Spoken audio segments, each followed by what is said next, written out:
ఇప్పుడు నన్ను ఎప్పుడు వదిలేసి పోవుగా. పోను. గట్లా చెప్పి ముగ్గురు దెంగేసింది కానీ ఉంటావా, నిజంగా ఉంటావా నాతోటి? ఉంటా. మరి నేను సాదా నీకు పైసలు లేవు, మరి నువ్వే నన్ను సాదాలే. సరే అట్టిగానే సరే అట. మొట్ట ఎవడన్నా పైసలు ఉన్నోడు దొరికి అనే కూడా దెంగెత్తావు, నేను అయ్యా అనే కూడా ఎక్కి పోను. గట్లా చెప్పి ముగ్గురు పోయిళ్ళు, మరి నువ్వు కూడా దెంగెత్తే ఎట్లా?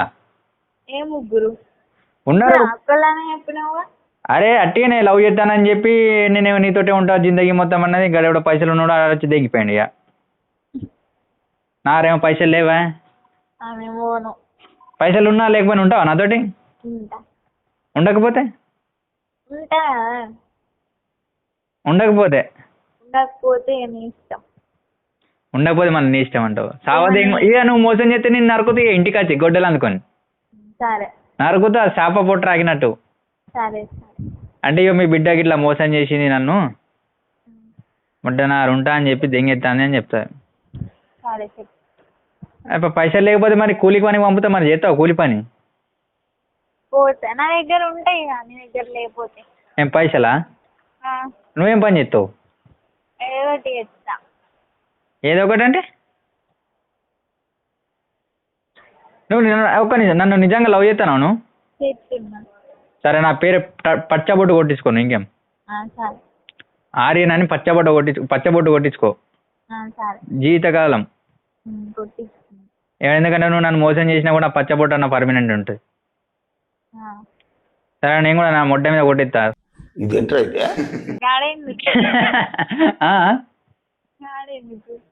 ఆడెందుకంటావు మళ్ళీ? కొట్టించుకోవద్దా? ఇక నువ్వు కొట్టినప్పుడల్లా నువ్వే గుర్తుకు రావాలి నాకు. ఆడనే కొట్టియాలి మరి. టాటో చేతిలోకి చూస్తే అందరు చూస్తారు. అందరు చూడాలనే కదా మరి. అరే సరే దేని మీద కొట్టించుకోంట? చేతి మీద నా కిందనా? చేతి మీద. సరే చేతి మీద. నువ్వు కూడా కొట్టించుకుంటావు? అంటే ఫస్ట్ నువ్వు కొట్టించుకో, దాని తర్వాత నేను కొట్టించుకుంటా. పర్మనెంట్ ఇక పోదు మరి. ఇక ఎవడు అడిగినా మళ్ళీ ఎవడన్నా అడిగితే నా అన్న అని చెప్తే మళ్ళీ ఇజ్జతే పోతుంది మళ్ళా. ఏమో నువ్వు చెప్పినా చెప్తావు మూట తినేది. పెళ్లి చేసుకుందాం మరి మనం. తీసుకుందాం. మరి కట్నం పైసలు ఎంత ఇస్తారు మీ వాళ్ళు? బాగానే ఇస్తారు. మరి కట్నం ఇవ్వాలి మరి, నేను చేసుకోను మరి. అబ్బో ఇంకా ఫ్రీగా వస్తే ఇంకా దెంగిపోదామనా దండిలంగా. కట్నం పైసలు ఇవ్వాలి. ఒక 10 లక్షలు, ఒక R15 బైకు, నీకు బంగారం అన్నీ పెట్టాలి మరి. అట్టిగా అనుకుంటున్నావా? అట్టిగా చేస్తారా మరి నేను? అట్టిగా వస్తాను మరి. మరి కట్నం పైసలు నీకు కళ్యాణ లక్ష్మి వస్తాయి, అవి కూడా నాకే. నీకు రూపాయి ఇయ్య మళ్ళా. కళ్యాణ లక్ష్మి నీకేందుకు? మా వాళ్ళకు. ఆడవాళ్ళకి వస్తాయి కానీ పైసలు నేను దిగిపోతాయిగా. నీకు ఇస్తున్నాం కదా ఆల్రెడీ. అంటే ఇప్పుడు కళ్యాణ లక్ష్మి నువ్వే దిగిపోతావా? అవును. మరి మొట్ట చికన్నా మా వాళ్ళకి ఇస్తా.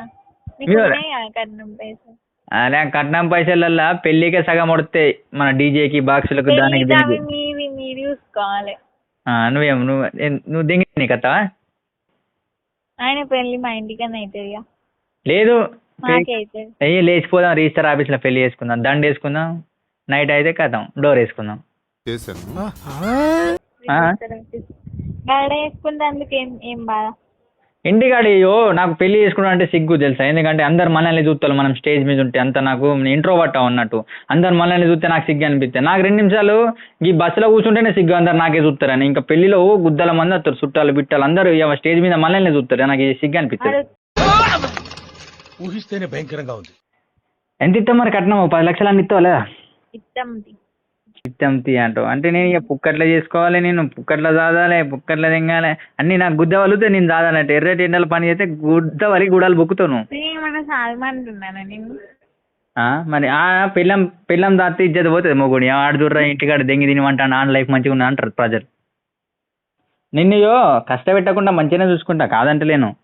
కాకపోతే నువ్వు మళ్ళీ పైసలు లేనప్పుడు ఒక తీరు, పైసలు ఉన్నప్పుడు ఒక తీరు ఉన్నది మనిషి. సరే అని చెప్తావు కానీ ఎవడో రిచ్ కిడ్ అత్తడు, ఆడు దింగిపోతాను నిన్ను చూడవు.